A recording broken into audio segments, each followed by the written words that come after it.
Hello friends, welcome to my channel life is beautiful with me Priyanka. Friends, अभी छोटे बच्चों की स्कूल शुरू हो गई है और इसलिए स्कूल में लगने वाली चीज़ों की हमने शॉपिंग भी कर ली है। जहाँ बच्चे इन चीज़ों को पाकर काफ़ी एक्साइटेड है, वहीं बहुत से पेरेंट्स को यह लगता है कि स्कूल किट में जो चीज़ें मिल रही है लास्ट ईयर की किट में से काफ़ी सारी चीज़ें अनयूज्ड है और इस साल फिर वही चीज़ें मिली है, तो अब इन चीज़ों का क्या करना है। तो अगर आप भी ऐसा सोचते हैं तो ये वीडियो आपके लिए है। आज के वीडियो में हम इन्हीं कुछ बातों पे डिस्कस करने वाले हैं और वीडियो के स्टार्टिंग में ही मैं ये बात बता देना चाहती हूँ कि ये वीडियो किसी भी स्कूल, इंस्टीट्यूट या इंडिविजुअल के अगेंस्ट बिल्कुल नहीं है, बल्कि ये सबके फेवर में है, हमारे एनवायरनमेंट के फेवर में है। तो फटाफट बढ़ते हैं इस वीडियो की ओर।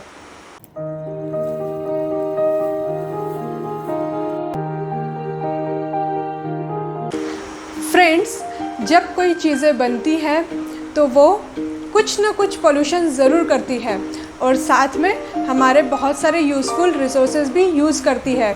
तो ज़रूरत है कि हमें जितना चाहिए उतनी ही चीज़ें हम लोग लें ताकि इस अननेसेसरी वेस्टेज को हम लोग बचा सकें और हम लोग हमारे एनवायरनमेंट को सेव कर सकें और साथ ही साथ कुछ पैसे भी बचा सकें। तो बहुत ज़रूरी है कि हम जो भी चीज़ें लें उसे प्रॉपरली यूटिलाइज़ करें और इस बात की सीख बच्चों को छोटेपन में ही मिल जानी चाहिए और ये सीख उन्हें मिलनी चाहिए घर से और स्कूल से।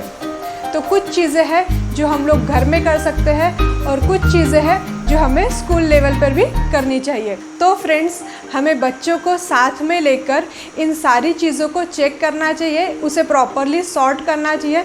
तो स्कूल यूनिफॉर्म, हमारे शूज़, ये अगर छोटे हो गए हैं तो हमें ये किसी और को डोनेट कर देना चाहिए। स्कूल किट में से भी काफ़ी सारी चीज़ें अगर आपको अभी यूज़फुल नहीं है तो वो भी आप किसी को डोनेट कर सकते हो। हमारे सिटी में काफ़ी सारे NGOs होते हैं जो ऐसी चीज़ों को, टॉयज़ को कलेक्ट करते हैं और किसी ज़रूरतमंद को डोनेट कर देते हैं।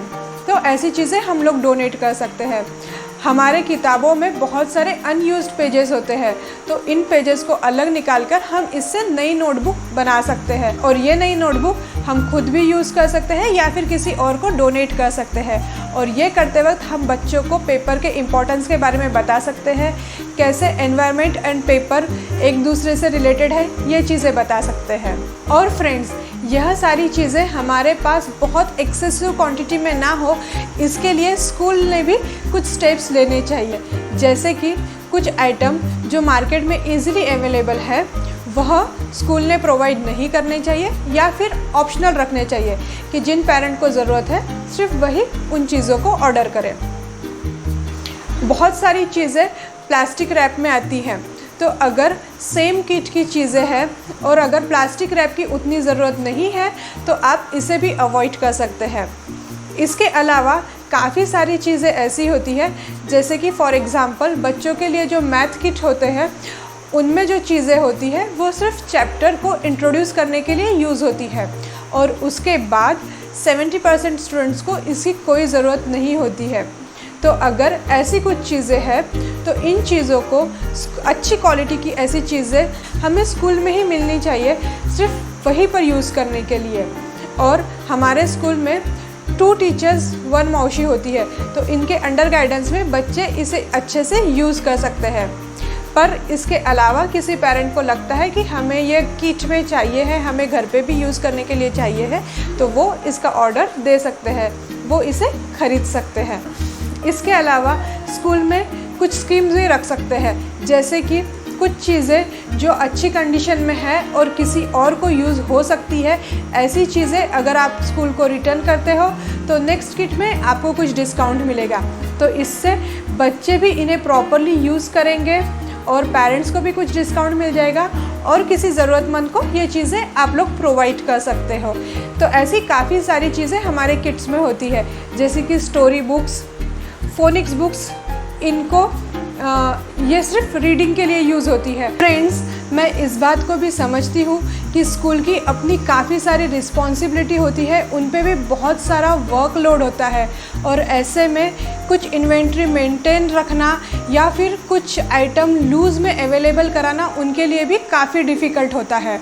पर अगर चाहत है तो कुछ किया जा सकता है, जैसे कि समर वेकेशंस में ही या फिर स्कूल के स्टार्टिंग में अगर हम लोग हमारी ऑर्डर प्रॉपरली प्लेस्ड करें तो फिर शायद ये थोड़ा सा पॉसिबल हो सकता है और इसे अचीव किया जा सकता है। तो फ्रेंड्स, अगर आप भी मेरी बातों से थोड़े भी सहमत हो तो इस वीडियो को शेयर करिए, और आपके पास भी अगर कोई यूनिक आइडियाज़ है तो मुझे कमेंट्स में ज़रूर लिख के भेजिए। और साथ में ज़रूरत है कि हम लोग इन आइडियाज़ को अपने स्कूल के साथ भी डिस्कस करें। इसके लिए हम लोग उन्हें मेल लिख सकते हैं, फिर चाहे ये मेल आप 1-to-1 लिखिए या फिर ग्रुप में लिखिए। बस ज़रूरत है कि स्कूल को भी पता चले कि मेजॉरिटी ऑफ लोगों को क्या चाहिए है, और इस अकॉर्डिंगली स्कूल भी अपने स्टेप्स ले सकती है और लेना भी चाहिए। तो ये कुछ बातें थी जो मैं आपके साथ शेयर करना चाहती थी। उम्मीद करती हूँ आपको ये वीडियो अच्छा लगा होगा। अगर आपको ये वीडियो अच्छा लगा है तो फटाफट इसे लाइक करिए, शेयर करिए, और अगर आपने अभी तक मेरे चैनल को सब्सक्राइब नहीं किया तो प्लीज़ इसे सब्सक्राइब कर लीजिए। Thank you for watching my video.